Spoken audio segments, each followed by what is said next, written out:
Assalamualaikum warahmatullahi wabarakatuh. Waalaikumsalam warahmatullahi Alhamdulillah wassalatu wassalamu ala Rasulillah wa ba'du. Bapak-bapak, ibu-ibu, para pejabat eselon. Pak, sudah 21 ya? Sudah 2 semua ini? Sudah 34 ya? Mohon maaf, namanya belum kenal semua. Alhamdulillah pada siang hari ini di 20 Ramadan ini masa-masa yang paling mahal dari bulan Ramadan. Prime time-nya Ramadan itu mulai sekarang ya, nanti maghrib. Jadi mudah-mudahan kita semua senantiasa diberikan kesehatan dan kekuatan sehingga yang beragama Islam mudah-mudahan bisa tetap menjalankan paket ibadah Ramadan sampai hari terakhir walaupun sambil mudik sebagian insyaallah ya. Bapak Ibu sekalian, kalau tadi disampaikan tentang mental bapak-bapak ibu-ibu yang kerja di DJP mungkin sebagian sedang turun ya. Insya Allah di bulan Ramadan ini saya punya dugaan baik, maksudnya semakin kuat ya, semakin kuat. Apalagi tadi ayat-ayat yang dibacakan itu ayat-ayat yang sudah menguatkan mental, Insya Allah. Bapak Ibu sekalian, saya sudah menjalankan tanpa paparan, tapi tadi mendengarkan ayat-ayat yang dipilihnya sebenarnya tertarik untuk membahas juga. Nanti kalau masih cukup waktunya ya, ayat yang dibahas oleh Korea tadi apa dulu siapa? Ibu tadi tampaknya adik tadi. Ini karena zaman sosmed ya, panggilnya kakak-kakak semua ya, adik sama kakak semua ya.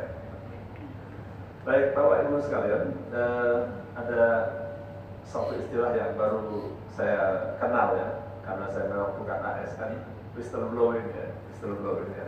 Akhirnya saya cari istilah apa itu whistleblowing ya. Meskipun itu bukan bagian saya, tapi saya kaget juga ya.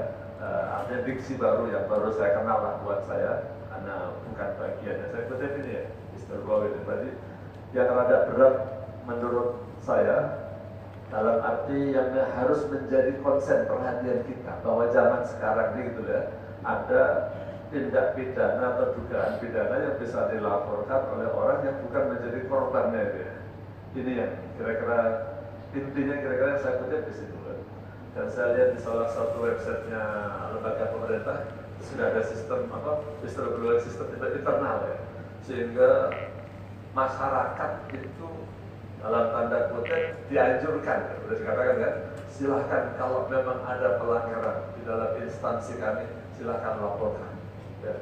Beberapa website pemerintah, lembaga pemerintah seperti itu ya. Di antaranya yang tadi saya tengok yang di apa namanya, KKP kalau saya, apa? LKPP ya, LKPP.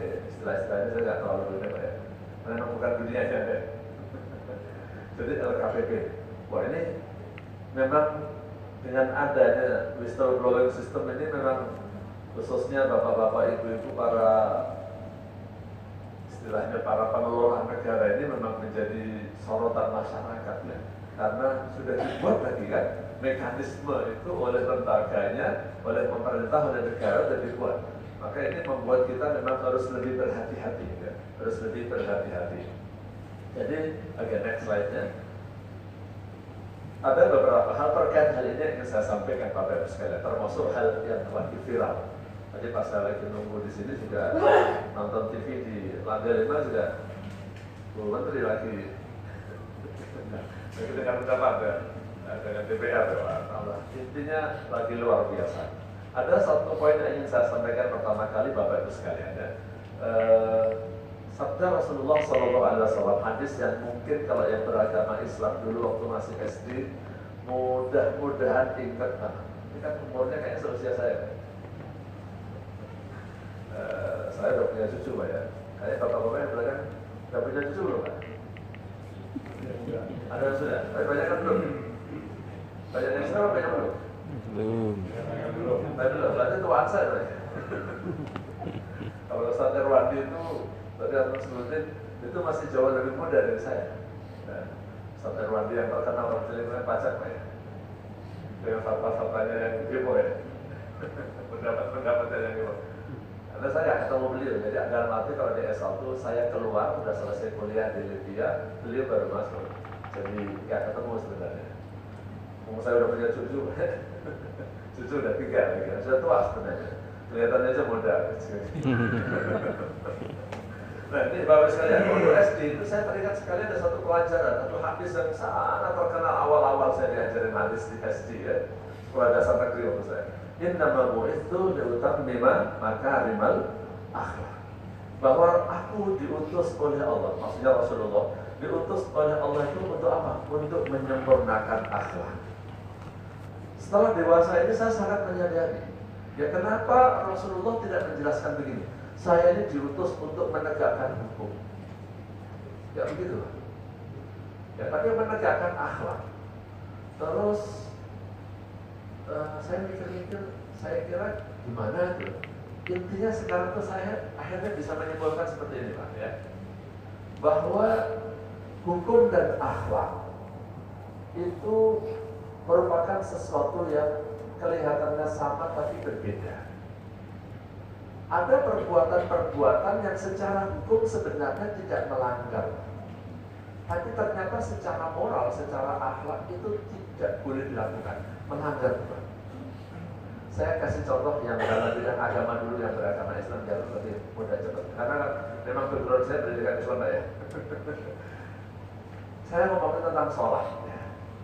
Khususnya bapak-bapak, insya Allah semuanya tahu. Kalau kita sholat, itu kan kita harus menutup aurat ya, Bapak Ibu ya. Auratnya laki-laki itu mana ya? Harus ditutup ketika sholat. Dari pusar sampai lutut. Berarti kalau saya jadi imam sholat Jumat di sini, kan jadi saya imamnya di sini. Boleh dah Pak ya sekali-kali, nanti saya pas ngimamin, nggak usah pakai baju, nggak usah pakai peci. Yang penting saya tutup aurat saya dari pusar sampai lutut. Saya jadi imam. Sah nggak sholatnya? Sah. Boleh nggak Pak? Nanti pas saya atau Pak DKM, nanti pas saya jadi imam. Jadi kalau kenapa Pak Ustadz datanya begini? Nah, yang wajib kan nutupin aurat. Aurat saya kalau sholat kan cuma dari pusat sampai lutut. Nah kalau saya pakai seperti ini sah nggak Pak sholatnya? Kenapa Bapak larang-larang saya? Wah, misalnya Pak, gimana kira-kira? Ada Pak Rahmat.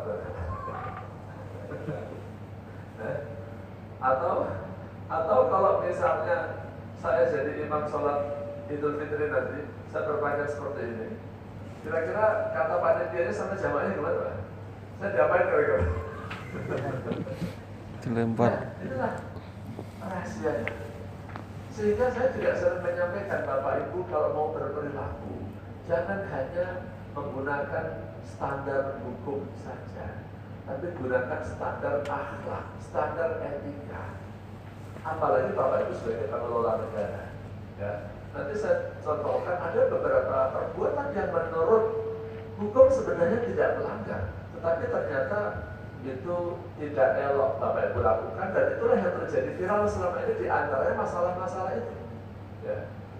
Apa yang dilakukan beberapa pejabat sebenarnya boleh secara hukum, tidak melanggar hukum, tapi tidak pantas, tidak layak, tidak etis kalau pakai bahasa akhlaknya, bahasa agamanya, tidak sesuai dengan akhlakul karimah. Saya kasih contoh satu lagi. Ini yang berlaku untuk Muslim maupun non-Muslim, itu bisa paham. Kalau orang nikah, laki-laki itu kalau nikah harus panggil orang tua, harus ada walinya nggak Pak? Ya. Laki-laki enggak kan? Ada. Berarti misalnya nih anak bapak yang perempuan, ya, bapak punya anak perempuan, dilamar oleh seorang laki-laki, dia datang sendiri. Ditanya, kamu kok datang sendiri ngajak bapak kamu? Saya kan laki-laki Pak, kenapa ngajak bapak saya? Kan nggak wajib. Jadi dia ketika ngelamar dia tidak mau ngajak bapaknya, bahkan dia diem-diem. Atau bahkan bapak misalnya punya anak laki-laki, kayak saya punya anak laki-laki. Anak saya itu 5, semuanya saya larang pakai jilbab Pak. Walaupun saya ustaz ya. Nggak ada pakai jilbab anak saya ya. Semuanya saya larang. Laki semua. Bapak misalnya punya anak laki-laki kayak saya, kuliah di luar kota. Anak saya kuliahnya ada di Jogja, ya kan. Nah, misalnya, terus dia pulang-pulang ngajak satu orang perempuan dan satu bayi. Terus siapa nah? Ini anak saya Pak, ya ini istri saya. Misalnya dia nikah, nggak bilang sama bapak ibunya, pernikahannya sah nggak Pak? Pidana nggak kira-kira ini? Nggak kan? Berarti boleh nggak dikerjakan seperti ini Pak? Boleh ya? Berarti anak kita nanti kalau misalnya ada anak bapak ibu yang nikah nggak bilang-bilang sama orang tuanya, bapak ikhlas? Bapak ibu marah nggak kira-kira? Kok marah Pak? Kenapa? Memang dosa dia. Nah ini ada contoh Bapak Ibu sekalian. Ini perbuatan yang jelas secara agama tidak melanggar hukum loh. Mulai dari sholat, masalah pernikahan. Ini kalau contohnya, mohon maaf nih, contohnya sensitif. Sensitif banget nih. Kalau saya nikah lagi nggak bilang sama istri saya, sah nggak Pak? Sah. Sah nggak? Sah.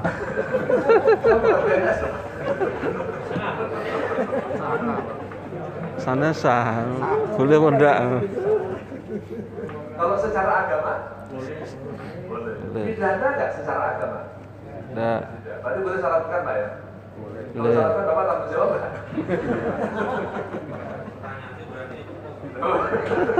Berani Saya nggak berani jawab. Sebenarnya saya berani Pak. Saya berani, terus terang berani. Cuma istri saya lebih berani. Jadi akhirnya saya nggak berani. Lebih berani mengambil tindakan-tindakan setelah itu. Istri saya nggak dengar, saya nggak apa-apa Pak. Jadi ini contoh yang pertama, saya mau tekankan bahwa dalam kehidupan ini kita tidak cukup hanya berpedoman pada hukum. Makanya Rasulullah itu ketika di Makkah, ketika beliau berdakwah selama 11 tahun, nggak berbicara tentang hukum, tapi berbicara tentang akhlak dulu. Kalau akhlak sudah bagus, berbicara tentang hukum gampang. Masalahnya sekarang ini banyak orang yang standarnya itu yang menjadi sandaran pertama kali hukum dulu. Ini yang bikin negara ini. Dikit-dikit main hukum, dikit-dikit main hukum, yang membuat orang nggak damai menurut saya. Apalagi kalau dalam rumah tangga dipraktekkan seperti tadi. Makanya saya juga sering pesan kalau mahasiswa saya ngajar kuliah fikih pernikahan. Dalam berumah tangga, Bapak Ibu jangan melakukan pendekatan hukum terus-terusan. Lakukan pendekatan moral dan etika terlebih dahulu sebelum berbicara sesuai dengan pendekatan hukum. Nanti kalau misalnya ada yang tanya, sebenarnya ini kan banyak ibu-ibu yang wanita kaya. Sebenarnya mencari nafkah itu kewajiban suami apa istri? Suami kan? Jadi kalau ibu-ibu nggak kerja boleh dong? Boleh. Nah sekarang bentuknya masalah uang. Kalau uang suami itu uang istri atau bukan? Boleh nggak istri ngambil uang suami tanpa izin? Boleh. Tanya ibu-ibu, boleh nggak Bu? Kalau Bapak jangan jawab ya. Saya tanya ibu-ibu, boleh nggak seorang istri ngambil uang suaminya untuk kebutuhan dapur? Boleh nggak? Jangan takut Bu, jangan takut. Ini bukan ujian, ini penguatan mental. Boleh nggak? Oh boleh. Untuk kebutuhan dapur itu boleh. Tapi kira-kira kalau ibu berani, kira-kira apa yang terjadi Bu? Yang ada di Indonesia kan gitu Bu ya, harta suami, harta Istri. Harta istri Bu? Istri sendiri. Harta suami, harta istri juga Pak. Tapi kalau harta istri, Istri. hanya istri juga nggak boleh soalnya ngambil gitu. Haknya ibu-ibu gitu kan Bu ya? Ini sungkan karena ada bapak-bapak kakanun itu. Jadi jangan lakukan pendekatan hukum, jangan menang-menangan seperti ini. Nanti kalau boleh, nanti istri asal ngambil. Tapi ada batasannya sebenarnya. Nanti ada yang protes lagi. Kalau begitu sebenarnya tugas masak, tugas mencuci itu tugas siapa? Kami. Pembantu Pak. Yang punya pembantu. Tapi kalau bicara secara hukum, kalau dalam Islam, belanja itu tugasnya siapa? Tugasnya laki-laki. Coba kalau misalnya ibu-ibu di rumah ada mau belanja, ini bukan tugas saya, tugas suami. Suami itu wajib memberikan nafkah pada istri. Nafkah itu artinya kasih makan. Saya nggak mau belanja, Bapak maunya belanja. Kira-kira gimana? Nanti Bapak jawab, Ya udah kalau nggak mau, saya cari yang mau belajar aja. Masih banyak yang lain yang masih belajar. Sama, satu lagi contoh dari rumah tangga dulu sebelum masuk ke slide berikutnya ya. Biar Bapak Ibu mantap bahwasanya jangan lakukan pendekatan hukum terus-terus. Pendekatan hukum itu kalau udah mentok, kalau udah nggak bisa, ya udah terpaksa kita harus lakukan pendekatan hukum. Kalau orang bisnis biasanya win-win solution lebih dulu. Kalau nggak bisa, baru sudah bawa ke meja hijau. Kira-kira seperti itu ya. Jadi jangan hukum terus kacau, bahaya ya masalah kehidupan sehari-hari. Makanya setelah dewasa ini, setelah saya kuliah, saya baru paham kenapa Rasulullah kok menyatakan innama bu'itsu liutammima makarimul akhlak. Saya ini diutus oleh Allah untuk menyempurnakan akhlak, kok bukan hukum. Termasuk para ustadz ada yang apa istilahnya? Begini, masyarakat terpecah belah. Itu kenapa? Itu juga karena banyak para ustadz yang selalu melakukan pendekatan hukum terus. Ya. Sholat taraweh itu misalnya yang benar berapa? 8 apa 20? Kalau dulu antum nyebut Ustaz Terwani, orang yang kerja di kantor pajak gimana kata Ustaz Terwani? Dulu pernah heboh itu ya. Beliau pernah berpendapat kan, orang yang kerja di kantor pajak gak bisa masuk surga. Karena rujukannya Saudi itu di Arab tuh katanya gak ada pajak, gak ada ini. Saya bilang, saya bukan bela-belain. Saya bulan Februari kemarin baru pulang umroh, saya cek belanja saya di Carrefour sama di Bin Daud. Ada VAT-nya kan? Nah, PPN kan 15%. Katanya di Saudi nggak ada pajak. Kemarin ini ada pajak 15%. Dan saya pernah disuruh menerjemahkan dokumen-dokumen ekspor. Indonesia mau ekspor ke Arab Saudi. Setiap satu produk yang kita imporkan harus bayar juga, ada pajaknya juga. Dibilang nggak ada pajaknya, kata siapa? Saya pernah ditawarin, karena saya suruh nerjemahin, Ustaz mau nggak jadi bisnis advisory di Saudi? Ya enggak, saya. Kenapa? Saya nggak suka tinggal di sana. Saya nggak nanya gajinya berapa, saya langsung nggak mau. Karena saya nggak minat. Saya nggak minat untuk hidup di sana, bekerja. Kalau saya cuma ibadah doang ke sana, saya suka.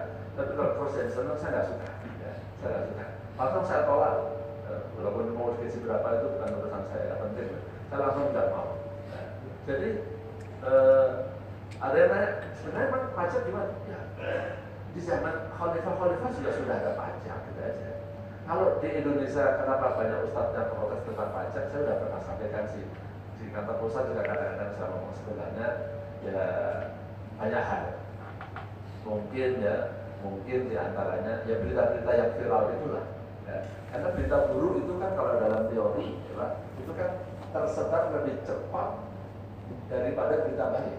Bapak-bapak yang kerja di kantor pajak ini kalau baik semua Pak, itu belum tentu orang tahu kalau baik Pak. Tapi kalau ada yang jahat satu, itu cepat viralnya. Karena dalam teori berita kan begitu, berita buruk itu cepat, ya, lebih cepat tersebar daripada berita baik. Nah, tapi kalau dalam konsep Islam sebenarnya la yuhibbullahu al-jahra bis-su'i minal qawli illa man zulim. Saya pernah ceramah seperti ini di masjid daerah Cibubur sana. Selesai itu wartawan protes. Konsepnya di dalam Islam mestinya berita-berita yang tidak baik itu nggak usah disebarkan. Berita yang tidak baik itu dikit. Itu di Al-Quran di juz 6 itu. Nggak usah kita berbicara tentang ketidakbaikan. Kalau di dalam Islam mestinya Pak, kalau ada orang yang tidak baik, kemudian ditegakkan hukum sanksi. Nah, penegakan hukumnya itulah yang harusnya dipublikasikan, bukan ketidakbaikannya. Ini kalau saya bilang, ya ini karena media seperti ini sih, bad news is good news, orang wartawan itu maunya kan. Kalau ada berita buruk, itulah kita baik-baiknya. Kenapa? Meningkatkan oplah. Dia bicaranya rupiah, bukan bicara moral. Tapi saya cara begini ada wartawan protes. Loh, saya bicara Islam. Ya kalau dalam jurnal itu saya nggak tahu, tapi kan saya khotbah di masjid. Ya saya berbicara tentang agama Islam. Memang dalam konsep itu, kalau ada yang tidak baik, nggak usah diceritakan. Ya, tegakkan hukumnya. Kalau ada penegakan hukum, baru ceritakan. Oke, saya kasih contoh lagi. Kalian sekalian ya. Nanti kalau ini Bapak itu terapkan di lingkungan kerja juga, di lingkungan rumah tangga. Apalagi kalau masyarakat sudah menerapkan itu enak itu bermasyarakat. Saya kasih contoh. Kalau ada orang berbuat, ini secara ngomongnya ekstrim ya, orang berbuat zina, ya, kalau di dalam hukum Islam itu zina itu pidana besar, ya. Hanya ada 7 pidana yang hukumannya ditentukan dalam Islam. Ya. Mohon maaf kalau saya ini bicaranya pendekatan hukum Islam, karena kalau pendekatan hukum negara kan saya nggak apa ya, beda jurusan.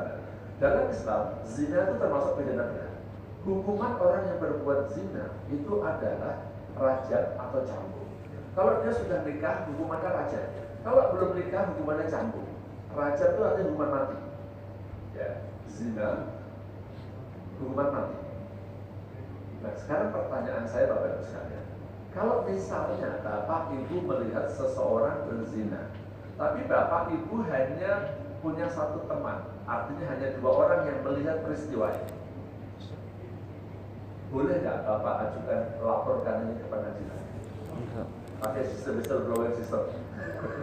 Boleh nggak dilaporkan? Enggak. Kalau Bapak laporkan apa yang terjadi? Kalau misalnya Bapak maksa, Bapak melihat orang berbuat zina, ya, ada teman Bapak satu yang melihat, udah laporkan ke pengadilan, tuduhan zina, ada tindak pidana perzinaan, Bapak laporkan, dan Bapak hanya punya saksi satu. Apa yang terjadi, Pak? Hukuman berbalik, Pak. Dalam Islam, orang kalau melakukan tuduhan zina, dia harus bisa mengajukan minimal 4 saksi, Pak. Kalau tidak, maka dia yang dicambuk 80 kali tadi. Ya, kalau yang berbuat zina, kalau tuduhannya benar, maka hakim bisa memutuskan dicambuk 100 kali. Tapi kalau yang menuduh tidak punya alat bukti yang cukup dalam rangka melindungi nyawa juga ya para orang yang dituduh, maka dia harus bisa mengajukan 4 saksi. Kalau enggak, udah diem aja, nggak usah cerita. Paling-paling kalau Bapak mau nasihatin, omongin orang itu baik-baik 4 mata, jangan berbuat zina. Bukan Bapak blow up, bukan Bapak Ibu setorkan, bukan Bapak Ibu bawa ke pengadilan pula. Etika, Pak. Jadi bukan pendekatan hukum, dia berbuat zina, saya laporkan. Bapak malah yang kena. Jadi gimana? Bapak, kalau ada orang berbuat tidak baik, ya Bapak dakwahi, amar ma'ruf nahi munkar bahasanya. Jangan begitu, itu dosa, begitu. Itu harus dibawa ke pengadilan. Ini zaman sekarang enggak. Baru tuduhan, dugaan sudah di blow up viral. Ya kan? Nanti ternyata dugaan saja tidak terbukti. Atau kalau sudah terbukti di pengadilan, habis itu diem. Pas penegakan hukumnya nggak ada yang tahu. Sehingga masyarakat tidak cerdas, nggak kapok. Kenapa? Yang ada orang apa? Oh, korupsi nggak apa-apa. Paling-paling nanti juga 2 bulan lagi keluar, 5 tahun lagi udah keluar. Karena beritanya tentang korupsi, gratifikasi, perampokan, perzinaan, pembunuhan itu aja. Coba kalau beritanya itu positif terus. Begitu ada berita yang tidak baik satu, orang langsung kaget. Siapa sih ini? Ini harus dihukum. Jadi konsepnya dalam Islam, berita yang tidak baik itu nggak usah disebarkan, tapi ditahan. Oke? Next slide-nya. Jadi intinya Bapak Ibu sekalian, nomor 1 adalah kita kedepankan moral dulu, etika atau akhlak, bukan hanya hukum. Ketika kita mau berbuat, dan memang standar akhlak itu lebih tinggi kan. Kalau kita lihat tadi kan, contohnya berpakaian. Ya kalau cuma hukum, nutup aurat saja. Tapi kalau akhlak, ya pakaian yang sopan lah. Orang mau menghadap Allah. Nikah memang tidak wajib bilang sama bapak kalau laki-laki, tapi jangankan sama bapak, sama kakak, sama adik juga suruh permisi kan ya. Sama RT juga lapor. Itu contohnya ya. Oke, nah sekarang ini saya kutipkan kata-kata Aisyah radhiyallahu anha tentang akhlakul karimah itu apa saja. Apa saja. Ini singkat saja. Jadi antara akhlakul karimah nomor 1, berbicara yang jujur. Sampai yang tertingginya Pak ada malu Bapak Ibu sekalian. Ya. Nah ini budaya malu ini yang perlu kita tumbuhkan saat ini. Kenapa? Banyak terjadi kejahatan. Karena permisif. Budayanya budaya permisif. Kenapa permisif? Karena udah nggak ada rasa malu lagi. Saya ngasih contoh yang sederhana dulu ya Bapak Ibu ya.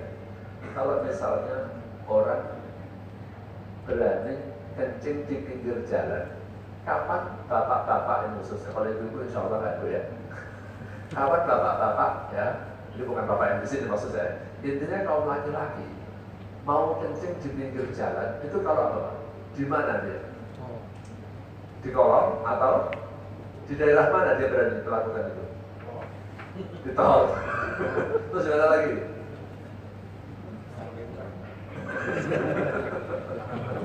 Sampai rel. Itu pengalaman Bapak masing-masing ya? Ketika, kalau saya katakan, disimpulkan, kalau tidak ada yang kenal ya, kalau ada yang kenal ya, Bapak malu nggak kira-kira? Malu kan?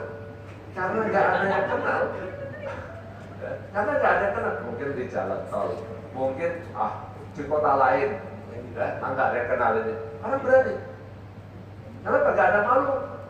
Ya karena nggak ada malu, karena nggak ada yang kenal ini kok. Jadi hilangnya rasa malu itulah yang menyebabkan mulai hal-hal yang tidak elok sampai terjadinya kejahatan-kejahatan. Makanya supaya orang itu timbul rasa malu, itu di dalam Islam diajarkan kita tuh saling mengenal. Gimana kalau kita tuh kenal dengan orang semua di mana-mana? Hanya kita mau berbuat yang nggak enak, ya nggak elok ya. Nah, malu, sungkan, nggak enak sama teman sendiri, sama saudara sendiri. Nah, itulah makanya Bapak Ibu sekalian, kalau di dalam Islam dianjurkan kita tuh saling mengenal. Ya, yang ayatnya sering dibaca lita araf. Tapi sayang ayat ini biasanya dibaca kalau pas apa? Mau nikah doang. Padahal itu bukan untuk pernikahan saja sebenarnya, nggak tahu, tapi ayat ini sering dibaca pas di pernikahan terus ya. Kalau nanti dari unta wajahnya syuhu bahwa qabaila lita'aruf. Padahal ta'aruf saling kenal itu bukan kenal untuk pernikahan, tapi kita saling kenal. Coba kalau satu kantor ini kenal semua. Coba kalau satu orang direktorat jenderal pajak kenal semua. Insya Allah itu mahal itu kalau ada ininya. Mau begini ada atasan, mau begini ada teman, mau begini ada teman sejawat, nggak enak. Nah makanya itu perlu dibudayakan ya, rasa malu ketika kita tidak berbuat baik. Oke, next slide-nya. Ini kutipan dari Aisyah radhiyallahu anha. Nah, Bapak Ibu sekalian, termasuk akhlak yang diajarkan Rasulullah itu ada hadis yang sangat terkenal.